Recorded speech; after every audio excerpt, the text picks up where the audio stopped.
बिस्मिल्लाहिर्रहमानिर्रहीम। आज का जो हमारा लेक्चर है बुनियादी तौर पर वो कंटिन्यूटी है लास्ट लेक्चर की। और जो आज हम पढ़ेंगे एक टॉपिक हमारा रह गया और इसके बाद हमारा ये चैप्टर नंबर 9 मुकम्मल हो जाएगा and that is the product life cycle strategies. तो हम ये भी देखेंगे कि भाई प्रोडक्ट लाइफ साइकिल क्या होता है, फिर उसकी कुछ बेसिक लेवल की स्ट्रेटजीज जो हैं वो क्या होती हैं। जो एडवांस स्ट्रेटजीज हैं उनके बारे में बात जो है वो नेक्स्ट टॉपिक्स में आएगी। तो हम स्टार्ट करते हैं, लेट्स सी।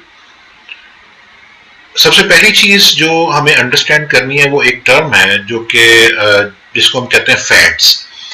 ये फैड्स मार्केटिंग के नुक्ते नजर से देखें तो ये उन प्रोडक्ट्स के बारे में कहा जाता है कि जो प्रोडक्ट्स मार्केट में आती हैं कुछ फैशन की तरह या किसी वजह से बहुत ज्यादा उनकी डिमांड क्रिएट होती है और मार्केट में काफी वो पॉपुलर भी होती है और फिर अचानक बगैर किसी जाहिरी वजह के वो प्रोडक्ट्स जो होती हैं वो ड्रॉप हो जाती हैं। ड्रॉप इस सेंस में सम टाइम ऐसा होता है कि वो प्रोडक्ट्स जो है वो मार्केट से गायब हो जाती हैं, लेकिन कई दफ़ा ऐसा होता है कि वो प्रोडक्ट चलती रहती है लेकिन वो बिल्कुल उसकी सेल उस तरह नहीं होती जिस तरह उसके पीक के टाइम में होती थी। और सेल उसकी कम हो जाती है और उसकी वैल्यू कम हो जाती है, डिमांड उसकी बुनियादी तौर पर कम हो जाती है। तो वो ऐसी प्रोडक्ट्स जो होती हैं उनको हम कहते हैं कि ये फैड्स हैं। अब उसमें मतलब यानी अगर हम एग्जांपल देखें कि वो कौन कौन सी ऐसी प्रोडक्ट्स हैं जो कि फैट्स की कैटेगरी में आती हैं, तो उसमें हमारे पास देखें योयो की एग्जांपल हम ले सकते हैं कि एक ज़माना था कि बच्चे जो हैं वो हर वक्त योयो लेके घुमा करते थे और मतलब वो एक बड़ी पॉपुलर गेम हुई थी और इस हद तक पॉपुलर हुई थी कि इसके नेशनल लेवल पे चैंपियनशिप शुरू हो गई, फिर उसके बाद इंटरनेशनल लेवल पे चैंपियनशिप शुरू हो गई और अचानक ही वो प्रोडक्ट जो है वो गायब हो गई। इसी तरह आप ये देख रहे हैं यहाँ पर ये क्रॉक्स हैं। क्रॉक्स एक वक्त में मतलब यानी ये फैशन ट्रेंड बन गए थे और बहुत ज्यादा पॉपुलर हो गए। तो जब आपने अपने आप को कैजुअल मतलब यानी कोई शो करना होता था तो then you have to wear the crocs. तो वो क्रॉक्स के बुनियादी तौर पर इस तरह की शेप होती थी, मुख्तलिफ फ्लैशी कलर्स होते थे, तो ये एक कैजुअल लुक होती थी। अब क्रॉक्स जो है वो अभी भी मार्केट में अवेलेबल है लेकिन अब उसका उतना ट्रेंड नहीं रहा।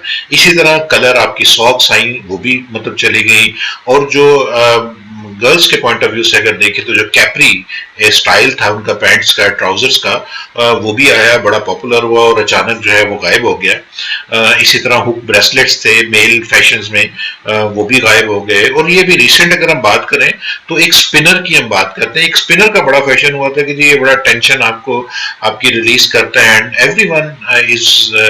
Everyone was holding that spinner and was spinning it और वो कह रहे थे कि जी ये टेंशन जो है ना ये हमारी कम करता है, but suddenly it fades out from the screen. So now nobody is holding that spinner and there is no more demand of that particular product. So such products which just came into the market, they sell like hotcakes and then they fades out are called the fads. अब product में जब एक product in हुई, एक product आती है, आने के बाद वो फिर मतलब ये नहीं ऊपर चली जाती है, बहुत ज्यादा डिमांड होती है, वो नीचे आती है, तो this called the product life cycle. ये जो आप अभी ग्राफ देख रहे हो ये उसकी 4 स्टेजेस बुनियादी तौर पे यहाँ पे मेंशन की हुई है। उसमें कौन कौन सी चीजें शामिल होती हैं अगर हम इसको देखें। इसमें नंबर 1 जो है ये हमारे इंट्रोडक्शन स्टेज है, फिर उसके बाद प्रोडक्ट की जो है ये ग्रोथ स्टेज है, फिर मेच्योरिटी और डिक्लाइन। अब ये 4 मुख्तलिफ फेजेस जो होती हैं इसमें मार्केटिंग के नुक्ते नजर से हमें इस प्रोडक्ट लाइफ साइकिल को ये देखेंगे, इसमें देखेंगे क्या क्या इसके इफेक्ट्स होते हैं। अब इंट्रोडक्शन लेवल के ऊपर आपकी जो प्रोडक्ट कास्ट होती है उसके क्या इफेक्ट होते हैं, आपकी प्रॉफिटेबिलिटी पे क्या इफेक्ट होते हैं, सेल्स पे क्या इफेक्ट होते हैं, ये तमाम चीजें होंगी। फिर उसके बाद जब वो प्रोडक्ट अपनी ग्रोथ के पीरियड में दाखिल होती है तो वहां पे इन चीजों पे क्या इफेक्ट होता है, उसके बाद मेच्योरिटी में क्या होता है and then when it comes to the decline तो फिर क्या होता है। तो ये सब चीजें जो है वो हम डिस्कस करेंगे। यहाँ पे मैं आपको एक एक स्टेज जो है उसको अलग से एक्सप्लेन करूंगा और फिर उसके बाद मैं एक आपको एक चीज एक चार्ट है वो मैं आपके साथ शेयर करूंगा और वो चार्ट जो है वो आप मतलब ये नहीं अगर उसको सामने रखेंगे तो that will be very very helpful for you. उसमें देखें जब इंट्रोडक्शन होता है, जब कोई प्रोडक्ट लॉन्च हो रही होती है, वो मार्केट में इंट्रोड्यूस हो रही होती है, तो उसकी जो सेल्स होती है, जो उसकी ग्रोथ होती है वो स्लो होती है। वो ऐसा नहीं होता कि आपने प्रोडक्ट अभी आज ही लॉन्च किया और आज ही जो है वो हजारों लाखों की तादाद में वो बिकना शुरू हो जाए। इट टेक लिटिल टाइम, इसको कस्टमर्स की भी अटेंशन चाहिए होती है उसमें। अब कितनी जल्दी आप यानी इंट्रोडक्शन की स्टेज से ग्रोथ की स्टेज में दाखिल होते हैं, ये आपकी मार्केटिंग के ऊपर डिपेंड करता है, आपकी बिजनेस प्लानिंग के ऊपर डिपेंड करता है। लेकिन बहरहाल जो फर्स्ट फेज होता है वो आपकी स्लो सेल्स ग्रोथ होती है। अब ये इसमें जो सेलर्स होते हैं उनकी पूरी ये कोशिश होती है कि वो जितनी जल्दी हो सके वो इंट्रोडक्शन की स्टेज से निकलें, ग्रोथ और मेच्योरिटी के लेवल पे जाएं और जाके वहां पे वो रुक जाएं, क्योंकि मेच्योरिटी और ग्रोथ की वो स्टेज होती है कि जहां पे उनका प्रॉफिट मैक्सिमम हो रहा होता है, वो अपनी प्रॉफिट मैक्सिमाइजेशन कर रहे होते हैं। तो इंट्रोडक्शन की स्टेज पे आपने अक्सर देखा होगा कि जब कोई ब्रांड्स लॉन्च होते हैं तो वो कहते हैं जी कि we are offering launching discounts या इंट्रोडक्टरी प्राइस और समथिंग लाइक दैट। तो उसमें क्या होता है कि एकदम बहुत ज्यादा रश जो है वो लोगों का हो जाता है, कस्टमर्स बड़ी मतलब उसको उस ब्रांड को विजिट करते हैं, जाके बाइंग करते हैं।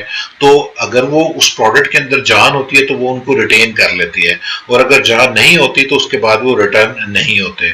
इसकी रिसेंट एग्जांपल अगर आप देखें, मतलब इन्हें जिस तरीके से ये पापा जॉन जो है ये एक पिज्जा ब्रांड है, ये लॉन्च हुआ, इनकी बेशुमार मतलब इनकी स्ट्रेटेजीज जो थी इंट्रोडक्टरी बड़ी सक्सेसफुल स्ट्रेटेजीज रही, और उसके बाद ये ग्रोथ फेज में दाखिल हो गए बड़ी जल्दी, और ये अभी भी इसी ग्रोथ फेज में है। अभी ये मेच्योरिटी के लेवल पे पाकिस्तान में और स्पेशली हमारे अपने शहर में अभी ये मेच्योरिटी के लेवल पे शायद ना पहुंचे हो। बहरहाल हम एक जनरल बात जब करते हैं कि जो इंट्रोडक्टरी स्टेज होती है किसी प्रोडक्ट की, उसमें उसकी सेल्स जो होती हैं मतलब ग्रोथ उसमें कम होती है, प्रॉफिटेबिलिटी उसमें नहीं होती, क्योंकि जितनी सेल्स हो रही होती हैं आपकी, वो बुनियादी तौर पर आपके फिक्स एक्सपेंसेस और जो आपके वेरिएबल एक्सपेंसेस होती हैं उनको कवर करने में लग रही होती है, या इन्वेस्टमेंट आपकी उस वक्त उसमें आ रही होती है। तो प्रॉफिटेबिलिटी आपकी जो है वो ज्यादा नहीं होती, क्योंकि सेल्स बुनियादी तौर पे कम होती है।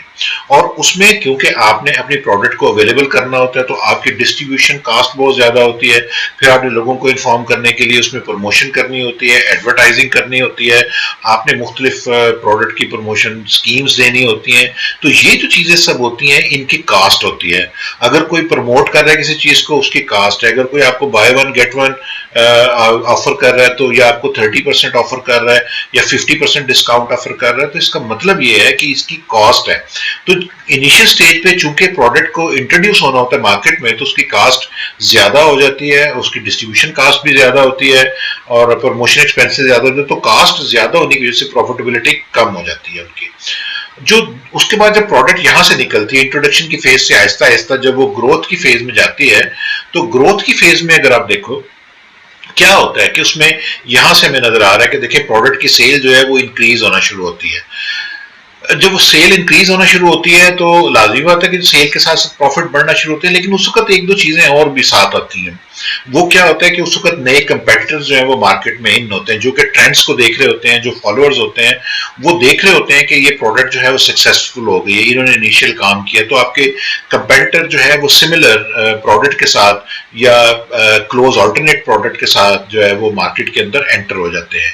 उसके बाद मतलब ये उनके आने की वजह से वो आपके साथ मुख्तलिफ लेवल के ऊपर कम्पीट करते हैं। जब वो मुख्तलिफ लेवल के ऊपर कम्पीट करते हैं तो आपके पास क्या होता है कि आपकी प्राइस जो है वो फिर अफेक्ट होना शुरू हो जाती है। आपकी प्राइस जो है वो स्टेबल नहीं रहती, वो आपको प्राइस को नीचे लेके जाना पड़ता है, और फिर आप उसकी वजह से दूसरा इफेक्ट आप क्या लेते हैं, यानी कि कंपनीज क्या लेना चाहती हैं कि प्राइस नीचे करके अपने वॉल्यूम को बढ़ाती हैं, और जब वॉल्यूम को बढ़ाते हैं तो फिर क्या होता है कि उनकी प्रॉफिटेबिलिटी के जो लेवल होते हैं वो उसको अपने अचीव करना शुरू कर देते हैं। मैं आपको इसकी मिसाल देता हूँ। हमारे यहाँ पे ओपीटीपी एक ब्रांड है मतलब फास्ट फूड का। अब होता क्या है कि उनकी अगर आप स्ट्रेटेजी को डिस्कस करो तो उनकी प्राइसेस जो थी वो मार्केट से कंपैरेटिवली ज्यादा प्राइसेस थी, लेकिन उन्होंने वो उस प्राइस को यूज किया अपनी प्रोडक्ट की पोजीशनिंग के लिए। उन्होंने उसको एक ब्रांड वैल्यू एडेड ब्रांड जो है वो बनाया, लोगों की चॉइस बनाई, और अब वो क्या हो गया कि अब वो टोटल उनकी स्ट्रेटेजी चेंज हुई है और अब वो फोकस करते हैं प्राइस को उन्होंने डाउन किया, स्टैंडर्डाइज प्राइस की कि एक बर्गर जो है वो आप 100 या 115 रुपीज का ले लेते हैं, और वो बर्गर उससे फायदा क्या हुआ कि इस प्राइस के कम होने से उनका वॉल्यूम बढ़ गया, और जहां पे वो अगर 100 बर्गर सेल करते थे वो अब 700-800 बर्गर्स पर ब्रांच जो है वो सेल करना शुरू हो गए। तो उसमें अपनी प्रॉफिटेबिलिटी को लो करने के वजह से, लेकिन वॉल्यूम उनका बढ़ गया और वॉल्यूम की वजह से ओवरऑल प्रॉफिटेबिलिटी जो है वो उनकी बढ़ गई। तो वो एक ऐसी स्टेज होती है कि जहां पे आपकी ग्रोथ की स्टेज में आपकी सेल्स भी बढ़ना शुरू हो जाती है। कंज्यूमर भी एजुकेट हो जाता है, कंज्यूमर को भी पता लग जाता है कि चूंकि वो आपकी प्रोडक्ट जो है वो इस्तेमाल कर चुका होता है या कर रहा होता है, तो उसको भी उसके बारे में आइडिया हो जाता है। कंज्यूमर अच्छी और बुरी प्रोडक्ट की पहचान करना शुरू कर देता है। जो नए कंपेटिटर आते हैं वो उनके साथ आपकी प्रोडक्ट को कंपेयर करता है, फिर इस तरह आपका प्रॉफिट जो है वो सेल की वजह से बढ़ता है। आपकी प्रमोशन और जो मैन्युफैक्चरिंग कॉस्ट होती है वो इकोनॉमीज ऑफ स्केल की तरफ चली जाती है। इकोनॉमीज ऑफ स्केल का क्या मतलब है? इकोनॉमीज ऑफ स्केल का मतलब ये है कि जब आप वॉल्यूम बढ़ाते हो, जब वॉल्यूम बढ़ता है तो आपकी कास्ट जो है वो नीचे आना शुरू हो जाती है। मिसाल के तौर पर अगर आप प्रोडक्शन कर रहे हैं, पहले अगर आप मैं एक एग्जांपल इसी, अगर हम बर्गर बिजनेस की एग्जांपल लें कि पहले अगर आप मतलब यानी 100 बर्गर्स आप खरीदते थे या बंस खरीदते थे मैन्युफैक्चरर से, तो अब जब आपकी सेल जो है वो 1000 बर्गर्स पर रिटेल शॉप पे चली गई है, पर आउटलेट पे चली गई है, तो आप क्या करोगे कि आप उनसे निगोशिएट करोगे। आपका सेलर आप इस बात पे एग्री करेगा कि आपको कम प्राइस पे वो प्रोडक्ट सेल करे। क्यों? इसलिए कि आपकी बाइंग जो है वो ज्यादा है, आप ज्यादा बाय कर रहे हो। इसी तरह जो आप बीफ खरीदोगे या जो आप चिकन खरीदोगे या जो आपकी प्रोसेसिंग कास्ट होगी, वो आपकी ओवरऑल पर यूनिट जो है वो कम होना शुरू हो जाएगी। तो वो कम होने की वजह से क्या होगा कि आपकी मैन्युफैक्चरिंग कास्ट कम होगी और आपकी जो प्रॉफिटेबिलिटी है वो आपकी बढ़ेगी। That is the economies of scale, कि जब स्केल बढ़ता है तो उस स्केल के बढ़ने से आपकी जो कास्ट है वो कम होती है। उसके बाद जो हमारा तीसरा मतलब जो फेज है, दैट इज जो तीसरी स्टेज है, that is called the maturity stage. Maturity stage वो होती है कि जब आपकी प्रोडक्ट मार्केट में एक पीक तक पहुंच जाती है। अब वहां पे पीक पे पहुंचने के बाद होता क्या है कि आपकी सेल्स जो है वो एक लेवल अचीव करती हैं। ये वाला पॉइंट जो टॉप पॉइंट है ये यहाँ पे वो अचीव कर लेते हैं, ये हमारा मैक्सिमम पॉइंट होता है। उस वक्त वहां पे चूंकि कंपेटिटर्स होते हैं वो भी इसी फेज से गुजर रहे होते हैं, आपके सप्लायर्स भी काफी ज्यादा होते हैं, फिर अल्टरनेट प्रोडक्ट्स आपके पास आना शुरू हो जाती है। अगर 100% नहीं तो क्लोज अल्टरनेट या क्लोज सब्स्टिट्यूट्स आना शुरू हो जाते हैं। और मतलब यानी उसकी वजह से जो है ना वो ओवर कैपेसिटी मतलब जो होती है, ओवर कैपेसिटी की वजह से वो कंपटीशन आना शुरू हो जाता है। देन आपको फिर अपनी यहाँ पे ये पोजीशन जो है बड़ी क्रिटिकल पोजीशन होती है। यहाँ पे अपनी पोजीशन को कायम रखना ही बहुत सक्सेस आपकी एक रियल सक्सेस होती है। आपकी यहाँ पे आपको प्रमोशन ज्यादा करनी पड़ती है, आपकी R&D कास्ट जो है वो भी बढ़ जाती है, क्योंकि आप नई प्रोडक्ट्स को लॉन्च करने के सिलसिले में मतलब बिजी हो जाते हैं। आपके रिसर्च एंड डेवलपमेंट डिपार्टमेंट जो है वो नई प्रोडक्ट्स लॉन्च कर रहा होता है, उनके ऊपर काम कर रहा होता है, और वो नई प्रोडक्ट्स आने की वजह से वो आपकी सेल्स टीम जो होती है उसको सपोर्ट मिलती है। वो आपकी सेल्स को, चूंकि मार्केट तो ऑलरेडी आपकी बन चुकी है, तो बजाय इसके कि वो यहाँ से नीचे जाना शुरू करे, वो यहाँ रहने के लिए मतलब यानी अपने आप को वो कंपनी एफर्ट शुरू करती है, क्योंकि ये वो जगह होती है कि जहां पे प्रॉफिट जो है वो उसका मैक्सिमम होता है और सेल्स भी उसकी मैक्सिमम होती है। अब इसके बाद जो नेक्स्ट फेज होता है वो होता है डिक्लाइन का स्टेज। अब डिक्लाइन में क्या होता है कि जब आप पीक पे पहुंचते हो उसके बाद आपने वापस आना होता है। कुदरत का भी असूल यही है कि कोई चीज जब टॉप पे जाती है तो उसने उसको वापस आना होता है। प्रोडक्ट की भी जो लाइफ है उसको ने भी ऐसा होना होता है कि मैच्योरिटी के बाद उसने नीचे या डिक्लाइन पे आना होता है। अब डिक्लाइन पे आती है जब, तो अब कंपनीज का काम क्या है? देखें, अगर आप एक बिजनेस रन कर रहे हो, आप एक कंपनी चला रहे हो, तो आप जब यहां पहुंचोगे आपकी ख्वाहिश होगी कि ये पीरियड या ये पॉइंट खत्म ही ना हो और आप कभी भी जो है वो मतलब डिक्लाइन की तरफ ना जाए।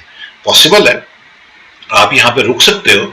अब रुकने के लिए आपको अपनी स्ट्रेटजी को चेंज करना पड़ेगा, आपको कुछ चीज जो है उसमें ऐड करनी पड़ेगी। वो जो स्ट्रेटजी आप चेंज करते हो उसको हम कहते हैं कि ये हमारी एक्सटेंशन स्ट्रेटजी है, क्योंकि वो इस पीरियड को एक्सटेंड कर देती है। वो आपका यहां से मतलब यानी बढ़ा के इधर ले आएगी, फिर वहां पे आके आपको फिर जब वो नीचे जाने लगेगी तो आप फिर कोई वहां पे एक्सटेंशन स्ट्रेटजी यूज करते हुए कोई चीज आप इंट्रोड्यूस करोगे। इस तरह होते होते आप अपने इस पीरियड को एक्सटेंड करते हो। हम देखते हैं कोक का डिक्लाइन नहीं है, पेप्सी का डिक्लाइन नहीं है।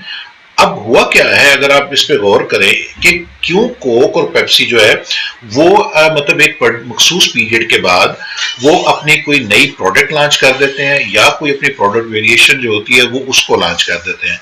हम देखते हैं कि जिस तरह कोक जीरो, कोक डाइट, फिर उसके बाद मतलब कोक 100 एंड 200 ml भी है, 300 ml के कैंस आ गए हैं, मतलब मुख्तलिफ या नए फ्लेवर्स आ गए हैं, जिस तरह मतलब हम देखते हैं कि स्प्राइट में नए फ्लेवर्स आ गए हैं।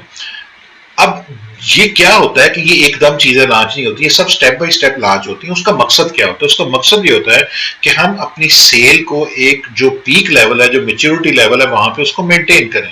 अगर वो उसको मेंटेन करने में जब वो कामयाब हो जाते हैं तो इसका मतलब है कि उनकी एक्सटेंशन स्ट्रेटेजी जो है वो कामयाब होगी, क्योंकि असूल के मुताबिक तो होना चाहिए कि उनकी सेल को टॉप पे जाना चाहिए, उसके बाद से नीचे आना चाहिए, लेकिन वो मुसलसल यही कोशिश करते हैं। उनके लिए नए नए टेस्ट डेवलप होते हैं, वो उनके रिसर्च टीम्स जो हैं, उनके डिपार्टमेंट्स जो हैं, वो काम करते हैं, नई चीजें डेवलप करते हैं, नई प्रोडक्ट की शेप लेकर आते हैं। अभी जिस तरह इंटरनेशनल मार्केट में अगर आप कभी आप इसको देखें, अब कोक के या इसको मैं बल्कि यूं कहूं कि जिस तरह कोक की और पेप्सी के अंदर एक ऑरेंज की वैरायटी है, कि कोक वाले उसको फांटा कहते हैं और जो पेप्सी वाले हैं वो उसको मिरिंडा कहते हैं। अब यहां पे हमें सिर्फ मिरिंडा जो है वो ऑरेंज में मिलता है, लेकिन इंटरनेशनल लेवल के ऊपर इंग्लैंड में, अमेरिका में या किसी भी इंटरनेशनल मार्केट में अगर आप जाओ तो फांटा और मिरिंडा आपको कम से कम 15 से 20 फ्लेवर्स में मिलेंगे। आपको उसमें ब्लूबेरी भी मिलेगा, आपको ब्लैकबेरी भी मिलेगा, आपको पाइन भी मिलेगा, आपको विमटो भी मिलेगा, आपको मतलब यानी जो आपके जहन में फ्लेवर आता है ना वो आपको उसमें मिलेगा। अब ये फ्लेवर मतलब क्या होता है कि मकसद ये होता है कि आपके कस्टमर जो है वो आपके साथ लॉयल रहे, वो आपकी प्रोडक्ट्स को ट्राई करते रहे। तो ये कुछ चीजें हैं बुनियादी कि जिन के नई प्रोडक्ट आप ले आए या नई वेरिएशन ले आए, या मतलब यानी और मुख्तलिफ चीजें या मुख्तलिफ स्ट्रेटजीज आप अडॉप्ट करें। अब और कौन कौन सी स्ट्रेटजीज हो सकती हैं इसको हम डिटेल में एक अलहदा चैप्टर में डिस्कस करेंगे। अभी सिर्फ बताना मकसद ये था कि इसकी जो 4 स्टेजेस होती हैं, इंट्रोडक्शन, ग्रोथ, मैच्योरिटी और फिर उसके बाद डिक्लाइन। अभी ये मैच्योरिटी के पॉइंट्स हमने डिस्कस किए। अब हम देखते हैं कि ये जो मॉडिफाइंग स्टेज है, यहाँ पे जो मैं अभी आपसे एक्सटेंशन स्ट्रेटजी की बात कर रहा था, बुनियादी तौर पर ये इसका नया मतलब या कह लें कि एक डिफरेंट नाम जो है वो मॉडिफाइंग स्ट्रेटजी, कि मेच्योरिटी स्टेज के ऊपर आप मॉडिफाइंग स्ट्रेटजीज यूज करते हैं। वो क्या करते हैं? मार्केट मॉडिफाई कर लेते हैं। मैंने जो आपको भी एग्जांपल पीछे दी है लास्ट स्लाइड में मैंने आपको बताया, वो थी एग्जांपल थी प्रोडक्ट मॉडिफिकेशन की, कि भाई प्रोडक्ट नहीं ले आते हैं, फ्लेवर नया ले आते हैं, चेंज कर देते हैं, पैकिंग चेंज कर देते हैं। दो और स्ट्रेटजीज जो उसमें कामयाब होती हैं या जिनके ऊपर काम किया जाता है, वो एक होता है मार्केट मॉडिफिकेशन, कि आप मार्केट ही चेंज कर दें। अब मार्केट वो फिजिकल भी हो सकती है और टारगेट भी हो सकती है। जैसे फिजिकल मार्केट का मतलब है कि भाई आप अफ्रीका में नहीं बेच रहे अपनी प्रोडक्ट को, तो आप अफ्रीका में भी बेचना शुरू कर दें। अगर हम पाकिस्तान के रेफरेंस से बात करेंगे तो आप अगर अपनी प्रोडक्ट जो है सिर्फ लाहौर और कराची में सेल कर रहे हैं, तो और वहां पे आप मेच्योरिटी स्टेज पे पहुंच गए हैं, तो now you should go to Islamabad, you should go to Faisalabad, you should go to Hyderabad, you should go to other big cities. ये मार्केट मॉडिफिकेशन कहलाती है, जो कि आपकी प्रोडक्ट को लाइफ को उसको वहां पे एक्सटेंड कर देगी पीरियड। इसी तरह मार्केटिंग मिक्स मॉडिफिकेशन होती है। वो मार्केटिंग मिक्स मॉडिफिकेशन क्या है कि आपकी जो मतलब यानी मुख्तलिफ मार्केट्स होती हैं, उसमें आप एलोकेशन करते हैं, उसकी आप अपने तौर पे उसको ऑप्टिमाइज करते हैं कि कितनी मैक्सिमम प्रॉफिट किसी एक मार्केट में कितनी सेल के ऊपर हम अपनी प्रॉफिट मैक्सिमाइजेशन कर सकते हैं, इसी तरह दूसरी मार्केट में किस तरह प्रॉफिट मैक्सिमाइजेशन कर सकते हैं। तो मुख्तलिफ जगहों को जब आप मैक्सिमाइज प्रॉफिट की स्टेजेस को कंबाइन करते हो, that become your marketing mix modification as well. जो चौथी हमारी स्टेज है, डिक्लाइन स्टेज है। डिक्लाइन में क्या होता है कि जनाब प्रोडक्ट जो है वो मतलब देखें इसमें ये यहाँ पे डिक्लाइन हो रहा है, यहाँ से जब प्रोडक्ट नीचे आ रही है तो उसमें क्या होता है जी कि maintain the product, harvest the product, drop the product. तो जब आपकी प्रोडक्ट नीचे आ रही हो तो यही सूरतें होती हैं कि या तो ऐसा है कि भी अब हम मतलब अपनी प्रोडक्ट को जारी रखें, अपनी प्रोडक्ट को हम डिस्टर्ब ना करें, कोई बात नहीं लॉस हो रहा है तो होने दें, प्रोडक्ट को जारी रखें, ये भी होता है। लेकिन ये किन प्रोडक्ट में होता है? जो कि आपकी फ्लैगशिप प्रोडक्ट्स होती हैं। अब जैसे कई प्रोडक्ट्स हैं, अगर मतलब किसी वजह से कोला की वैल्यू अगर डाउन हो जाए तो कोका कोला या पेप्सी कोला कभी भी उसको बंद नहीं करेंगे। उसकी क्या वजह है कि वो उनके आप कह लें कि उनके ब्रांड एम्बेसडर है, ये प्रोडक्ट्स जो है ये उनके ब्रांड का इंट्रोडक्शन है। तो ऐसी प्रोडक्ट्स को जो है वो मतलब यानी मेंटेन किया जाता है, कंटिन्यू करते हैं, हालांकि वो डिक्लाइन स्टेज पे होती है, लेकिन हम उसको मार्केट से उठाते नहीं है, हम उसको मार्केट से गायब नहीं करते, हम उसको शेल्फ से गायब नहीं करते, हम उसको वहीं पे रखते हैं। या मतलब यानी ये होता है कि हम प्रोडक्ट को ड्रॉप कर देते हैं, उसको खत्म कर देते हैं। मैंने जिस तरह आपको एग्जांपल दी, कई ऐसी प्रोडक्ट्स हैं जो कि आई और वो खत्म हो गई, यानी जब वो डिक्लाइन पे बड़ी जल्दी मेच्योरिटी पे पहुंची, और मेच्योरिटी के बाद जब वो डिक्लाइन पे आई तो वो खत्म हो गई। मैंने आपको मिसाल दी कि जिस तरह क्रॉक्स की एग्जांपल दी, मैंने आपको स्पिनर की एग्जांपल दी, मैंने आपको योयोस की एग्जांपल दी, मैंने आपको जो है वो कैप्री ट्राउजर्स की एग्जांपल दी। तो ये जो है ये हमारे प्रोडक्ट को ड्रॉप करने का होता है। लेकिन इसके साथ एक और बड़ी इंपॉर्टेंट चीज होती है कि जब प्रोडक्ट को आप ड्रॉप करते हैं तो उसमें आपका एक मतलब बिजनेस के साथ साथ एक आपकी सोशल रिस्पॉन्सिबिलिटी वाला फैक्टर है, वो भी कंसिडर करना होता है। उस पर अभी हम देखते हैं कि वो क्या मतलब यानी उसके बारे में क्या डिस्कशन है, वो हम देख लेते हैं। अब वहां पे जाने से पहले एक जो इम्पोर्टेंट चीज जो आपसे मैंने शुरू में बात की थी कि अब हम जब यहाँ पे पहुंचेंगे तो मैं आपको ये तमाम चीजें इसकी बताऊंगा। जैसे देखें, ये चार्ट है, ये चार चार्ट है, इसमें चार प्रोडक्ट्स हैं: इंट्रोडक्शन, ग्रोथ, मैच्योरिटी, डिक्लाइन। अब इंट्रोडक्शन स्टेज के ऊपर सेल्स क्या होती है, इंट्रोडक्शन स्टेज के ऊपर जो है वो कॉस्ट क्या होती है, प्रॉफिट्स क्या होते हैं, कस्टमर्स क्या होते हैं।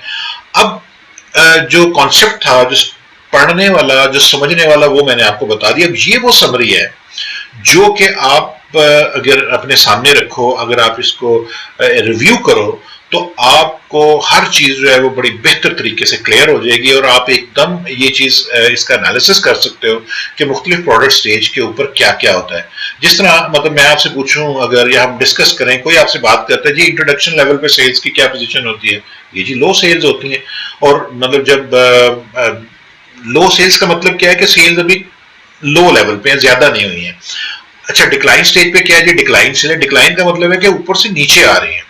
तो लो सेल और डिक्लाइनिंग में ये फर्क है, तो ये जेन में हमने रखना है। मेच्योरिटी लेवल पे पीक सेल है, टॉप लेवल पे है, और ग्रोथ में बड़ी स्पीड से हमारी बढ़ती है सेल्स। अच्छा भाई, सेल्स तो बढ़ती हैं, तो फिर कॉस्ट पे क्या इफेक्ट होता है, ये देखें। कॉस्ट जो है इंट्रोडक्शन लेवल के ऊपर हाई कॉस्ट पर कस्टमर होती है, क्योंकि हमारी प्रमोशन और मैन्युफैक्चरिंग वगैरह होती है। ग्रोथ के ऊपर हमारी कॉस्ट एवरेज हो जाती है, और जब मेच्योरिटी पे जाती है तो मिनिमम कॉस्ट हो जाती है। और इवन जब डिक्लाइन भी आ रही होती है तो वो लो होती है, क्योंकि हम अपने जो कई एक्सपेंसेस जो होते हैं उनको कट डाउन कर चुके होते हैं। प्रॉफिट जो होते हैं वो देखें, इंट्रोडक्शन लेवल पे नेगेटिव, और जब ग्रोथ होती है वो बढ़ना शुरू करते हैं, और हाईएस्ट प्रॉफिट मेच्योरिटी लेवल पे होते हैं।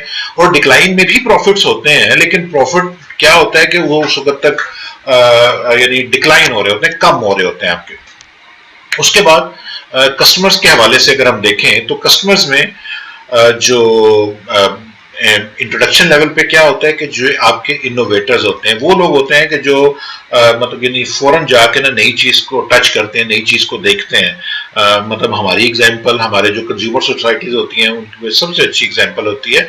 हम लोग भी अपने अगर रवैये को देखें तो कोई नई चीज आती है और वो हमारे उसमें डोमेन में हो, तो हम सबसे पहले जाके उसको ट्राई करना चाहते हैं। लाहौर में, सियालकोट, कराची में फूड की कोई प्रोडक्ट हो, कोई हमारे यूज की प्रोडक्ट हो, डेली लाइफ की, तो हम फौरन उसको रश करते हैं और जाके उसको करते हैं। So they these are the innovators. तो कस्टमर जो इनोवेटर्स होते हैं वो इंट्रोडक्शन स्टेज पे आते हैं। फिर उसके बाद ग्रोथ स्टेज के ऊपर वो कस्टमर आते हैं जो कि अर्ली अडॉप्टर होते हैं, जो कि इनोवेटर्स के बाद आते हैं, जो कि थोड़ा सा इंतजार करते हैं, कुछ लोगों से पूछते हैं और फिर जाते हैं। और मेच्योरिटी लेवल पे फिर सब लोग जाना शुरू कर देते हैं। और डिक्लाइन के ऊपर जो है वो लेगर्ड्स होते हैं कि जो जिनकी लॉयल्टी रहती है, या जो उसके साथ इससे मतलब स्टकअप हो जाते हैं, जो इतने ज्यादा इनोवेटर नहीं होते, जो किसी नई फूड को या किसी नई जगह को, नई प्रोडक्ट को वो नहीं एक्सपेरिमेंट करना चाहते। वो कहते हैं कि हम इसी में राजी हैं, हम इसी में खुश हैं।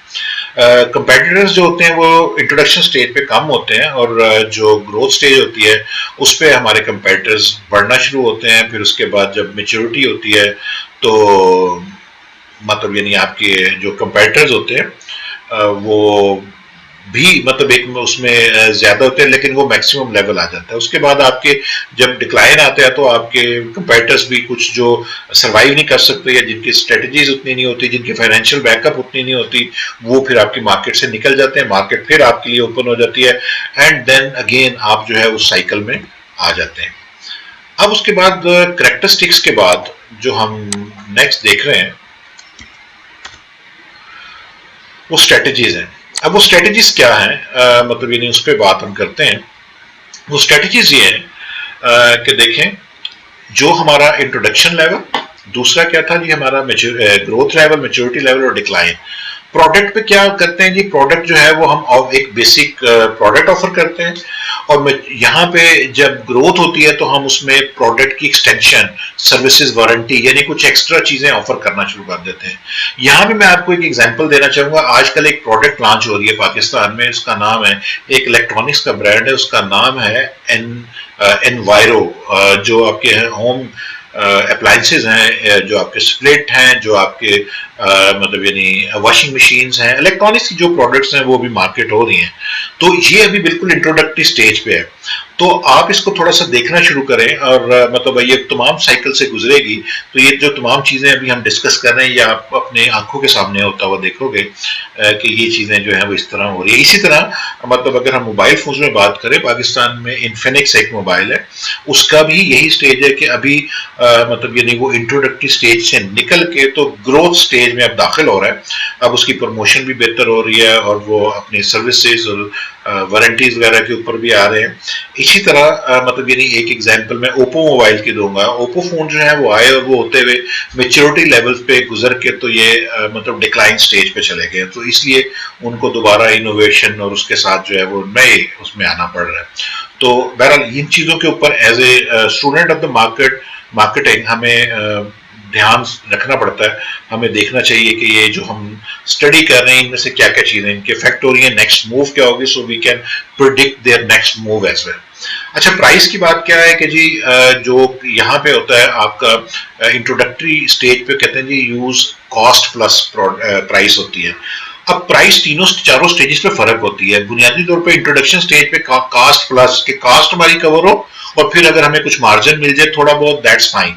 उसके बाद जब वो ग्रोइंग स्टेज आती है तो फिर होती है आपकी प्राइस, आप उसका फिर प्राइस को अनलिमिटेड नहीं बढ़ा सकते। क्यों नहीं बढ़ा सकते? कि आपने प्राइस अपनी मार्केट के अंदर पेनिट्रेट करने के लिए वो प्राइस रखनी होती है कि जिसपे आपके कंज्यूमर जो है उसको बाय करने के लिए रेडी हो।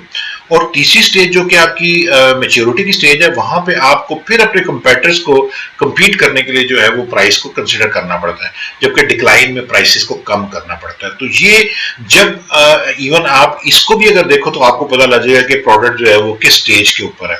मैंने आपको मतलब ये एग्जांपल दी, ये ओपीटीपी की भी एग्जांपल दी मैंने। तो ओपीटीपी की जो एग्जांपल है मतलब यानी वहां पे आप देखो तो वो मतलब मेच्योरिटी के बाद अगर वो डिक्लाइन की स्टेज है कि प्राइसेस वो कट करते जा रहे हैं, लेकिन वो अपने क्या कर रहे हैं कि वो अपनी प्राइस मुख्तलिफ ऑफर्स लेके आ रहे हैं। तो इस तरह आप मतलब इसको चेक कर सकते हैं। डिस्ट्रीब्यूशन के हवाले से देखो कि build selective distribution, build intensive, कि शुरू में आप सिलेक्टिव डिस्ट्रीब्यूटर्स अपॉइंट करते हैं। आप कहते हैं कि भाई जो डिस्ट्रीब्यूटर्स हैं वो हम मखसूस डिस्ट्रीब्यूटर रखेंगे। क्यों? आपके पास डिस्ट्रीब्यूटर भी उसको तो इंटरेस्टेड नहीं होता, चूंकि आपकी प्रोडक्ट मार्केट में नहीं होती है। तो then you have to be very, I mean actually in other words अगर मैं इसे कहूं कि डिस्ट्रीब्यूटर भी आप जो है वो आपको भी सिलेक्ट करता है। आप डिस्ट्रीब्यूटर की चॉइस जो है वो मतलब आप डिस्ट्रीब्यूटर सेलेक्ट नहीं करते, डिस्ट्रीब्यूटर आपको सेलेक्ट करता है। This is the introductory stage. उसके बाद आप इंटेंसिव डिस्ट्रीब्यूशन करते हैं। जब वो ग्रोथ में जाती है देन आप डिस्ट्रीब्यूशन बढ़ा देते हैं। फिर जब मेच्योरिटी भी होती है मजीद उसको एक्सटेंड करते हैं। और जब आपकी प्रोडक्ट डिक्लाइन हो रही होती है तो हम क्या करते हैं कि हम फिर सिलेक्टिव हो जाते हैं। फिर हम अपनी आउटलेट्स को, अपने डिस्ट्रीब्यूटर्स का एनालिसिस शुरू करते हैं। प्रोडक्ट डिक्लाइन हो रही है तो जो अनप्रॉफिटेबल हमारे या नॉन प्रॉफिटेबल हमारे आउटलेट्स होते हैं हम उनको क्लोज करना शुरू कर देते हैं। जो डिस्ट्रीब्यूशन होती हैं वो हम उनको कम करना शुरू कर देते हैं। जो हमारी कास्ट जहाँ ज्यादा आ रही है तो उसको हम शॉर्ट करना शुरू कर देते हैं। इसी तरह एडवर्टाइजिंग जो होती है, जो पहली फेज होती है इंट्रोडक्शन की, वहां पे देखें प्रोडक्ट अवेयरनेस होती है कि हमने बताना है कि जी ये प्रोडक्ट आ गई है। तो क्योंकि जब पता लगेगा इनोवेटर्स को तो इनोवेटर्स खुद आ जाएंगे। उसके बाद सेकंड फेज में क्या है कि build awareness and interest in the mass market, कि अवेयरनेस तो आप जा ही रही है लेकिन साथ इंटरेस्ट भी क्रिएट करना है कि जनाब ये आप आए, we have this extra thing, this is the special thing, this is the review, this is what the celebrities are talking about our products. फिर उसके बाद stress brand difference and benefits. Maturity की स्टेज में जाके आप अपने brand के बारे में बताते हैं कि जनाब हमारे ब्रांड में ये फर्क है, हमारा ब्रांड दूसरे ब्रांड से इस वजह से फर्क है, ये चीजें हम एक्स्ट्रा दे रहे हैं, हम ये सर्विस इस तरह की दे रहे हैं, हम आपको प्रोडक्ट की क्वालिटी इस तरह की दे रहे हैं। तो ये चीज जो है ये हमने वहां पे मेंशन करनी होती है। और आखिरी लेवल पे क्या है, reduce to level needed to retain most loyal customer. क्योंकि आप बंद कर रहे हैं, आप डाउन हो गए, आप डिक्लाइन पे आ गए, तो डिक्लाइन पे आपने क्या करना है कि सिर्फ अपने जो आपके मोस्ट लॉयल कस्टमर हैं, जो आपके साथ अटैच रहते हैं, आपने उनको सर्व करना है। सेल्स प्रमोशन शुरू में बहुत हैवी होती है, उसके बाद जब आपकी ग्रोइंग स्टेज आती है तो reduce to take advantage of heavy consumer demand. क्योंकि आपने पहले फेज में इंट्रोडक्टरी लेवल पे हैवी प्रमोशन की होती है, तो आपने क्या किया होता है कि उसकी वजह से डिमांड क्रिएट होती है, जिसकी वजह से आप ग्रोथ स्टेज में एंटर हो जाते हैं, और उसकी वजह से आप वहां पे आके अपनी प्रमोशंस कम करते हैं, और वो जो पहले आपने प्रमोशंस की होती है उसका बेनिफिट लेना शुरू करते हैं। जब आप मेच्योरिटी में पहुंचते हैं तो इसका ये, अब आप वहां पे, वो आपकी आइडियल पोजीशन है, तो वहां पे आप रुकते नहीं हैं। कोका कोला आज भी एडवर्टाइजिंग जो है वो मतलब यानी बंद नहीं करते, पेप्सी आज भी अपनी एडवर्टाइजिंग बंद नहीं करती, जिलेट आज भी अपनी एडवर्टाइजिंग बंद नहीं करता, केएफसी आज भी अपनी एडवर्टाइजिंग बंद नहीं करती, बल्कि ये बढ़ती जाती है। क्यों? इसलिए कि उन्होंने अपने कंज्यूमर्स को वहां पे रखना होता है, नई नई ऑफरिंग के साथ, नई नई मतलब प्रोडक्ट्स के साथ उन्होंने उनको मेंटेन करना होता है। और जब डिक्लाइन आता है तो देन दे स्टॉप एडवर्टाइजिंग। कई एग्जांपल है कि जिसमें जब प्रोडक्ट जो है वो डिक्लाइन की स्टेज पे गई है और मार्केट से फेड आउट हुई है, तो वो उसकी एडवर्टाइजमेंट होना बंद हो गई है। हमारे जो कई बेशुमार चीजें हैं, मैंने आपको जिस तरह मतलब यानी एग्जांपल दी, कई हमारा, अब जिस तरह अभी आप नोकिया की एडवर्टाइजमेंट नहीं देखते हो, नोकिया ने डिक्लाइन पे किया, नोकिया फोन अब मार्केट से उस तरह फेड आउट हो गया है, तो अब उसकी एडवर्टाइजिंग या एडवर्टाइजमेंट उसकी नहीं मौजूद होती। इसी तरह क्यू मोबाइल्स थे, वो भी मार्केट से आउट हो गए, उनकी कोई एडवर्टाइजिंग आपके पास मौजूद नहीं है। वो एक अलग डिस्कशन है कि क्यू के आउट होने की रीजन क्या है, that is a separate discussion, वो इस टॉपिक से रिलेटेड नहीं है, तो इसलिए हम उसको छोड़ते हुए नेक्स्ट में जाते हैं। नेक्स्ट पे अब बात करते हैं कि उसमें हमारी नेक्स्ट स्लाइड्स क्या है। इसमें आपसे जो मैंने शुरू में बात की थी, जब हम के डिक्लाइन के बाद हम फैसला जब करते हैं कि जनाब हमने प्रोडक्ट को बंद करना है या नहीं करना है, तो अब प्रोडक्ट के बारे में हम फैसला करने लगे हैं, डिक्लाइनिंग स्टेज पे है। तो डिक्लाइनिंग स्टेज पे आगे जब प्रोडक्ट के बारे में फैसला करने लगते हैं, तो सिर्फ इस बात पे हम खत्म नहीं कर सकते कि जनाब अब हमारी सेल नहीं है तो अब बंद कर दें। हमें क्या करना होता है कि प्रोडक्ट डिसीजंस लेने होते हैं, लेकिन साथ अपनी सोशल रिस्पॉन्सिबिलिटी जो है कि वो भी हमें देखनी पड़ती है। सिर्फ प्रॉफिट्स नहीं देखते, सोशल रिस्पॉन्सिबिलिटी को भी देखते हैं। मैं आपको इसकी एक एग्जांपल देता हूँ। कुछ प्रोडक्ट्स थी, मतलब यानी कुछ मेडिसिन हैं, जैसे एक मेडिसिन ये पिछले दिनों खैर उसकी सेल बहुत ज्यादा बढ़ गई, ये डेक्सामेथासोन थी, कि जब से इसका ये पता लगा कि ये कोरोना के लिए एक जबरदस्त है, तो उसी दिन उसकी डिमांड बढ़ गई। अदरवाइज उससे पहले क्या था कि एक पैकेट आपका जो है वो 30 टैबलेट्स का या 40 टैबलेट्स का जो था वो 40 रुपीज का आपको मिलता था, 1-1.5 रुपए या 2 रुपए की आपको वो टैबलेट मिलती थी। अब वो आपको जो है वो 10 रुपए की जो है वो एक प्रोडक्ट मिल रही है। इसी तरह मतलब यानी जो एक थ्रॉक्सिन एक प्रोडक्ट है, एक थ्रॉक्सिन मेडिसिन है, एक यानी एक मखसूस जब आपके थायराइड से रिलेटेड कोई इशू हो तो वो आपको मेडिसिन दी जाती है। अब वो मेडिसिन जो है वो इंतहाई सस्ती मेडिसिन थी, लेकिन क्या है कि अब वो उसमें उनको शायद इतना ज्यादा प्रॉफिट नहीं है, उस प्राइस में इतना प्रॉफिट नहीं था, लेकिन क्या हुआ कि वो बंद नहीं कर सकते। उसकी वजह क्या है कि कुछ लोगों को जिनको ये थायराइड्स के इशू हैं, वो थैरोक्सिन को यूज करते हैं, तो अगर वो मतलब इस्तेमाल नहीं करेंगे, अगर वो मार्केट में नहीं आएगी, तो उससे नुकसान क्या हुआ कि उनकी जो मेडिसिन है वो नहीं मिलेगी, उनको प्रॉब्लम शुरू हो जाएगी। तो आपको इसी तरह सोशल रिस्पॉन्सिबिलिटी भी होना चाहिए। फिर उसके बाद हम ये भी देखते हैं जॉब्स के पॉइंट ऑफ व्यू से कि मतलब अगर हम एक फैक्ट्री बंद कर देंगे तो उससे कितने लोग जॉबलेस हो जाएंगे, वगैरह वगैरह। कई जगह हमें गवर्नमेंट जो होती है वो भी बंद नहीं करने देती, मतलब ये पब्लिक पॉलिसी होती है, रेगुलेशंस होते हैं। तो खैर कई जगह पे ये डिफाइन कर दिया था कि अगर आपने एक प्रोडक्ट ड्रॉप करनी है तो आप क्या करोगे, आपने पेटेंट्स को ड्रॉप करना है, सेल करना है, क्या करोगे, quality, safety, all these things have some policy and regulation issued for by the government for the public welfare and interest. ये हमारा लेक्चर था आज। हमने इसको मुकम्मल किया, चैप्टर नंबर 9 हमारा आज अल्हम्दुलिल्लाह मुकम्मल हो गया। तो अब इसमें आप लोगों के जो भी क्वेश्चंस होंगे आप या तो कमेंट्स में कर दें, या आप मुझसे व्हाट्सएप पे भी कांटेक्ट कर सकते हो। उसमें हम एक लाइव सेशन भी उसके बाद रख लेंगे, एंड देन इंशाल्लाह it will be helpful for you. So thank you very much. So see you again in the next lecture. God bless you. Stay safe and stay blessed. Khuda Hafiz.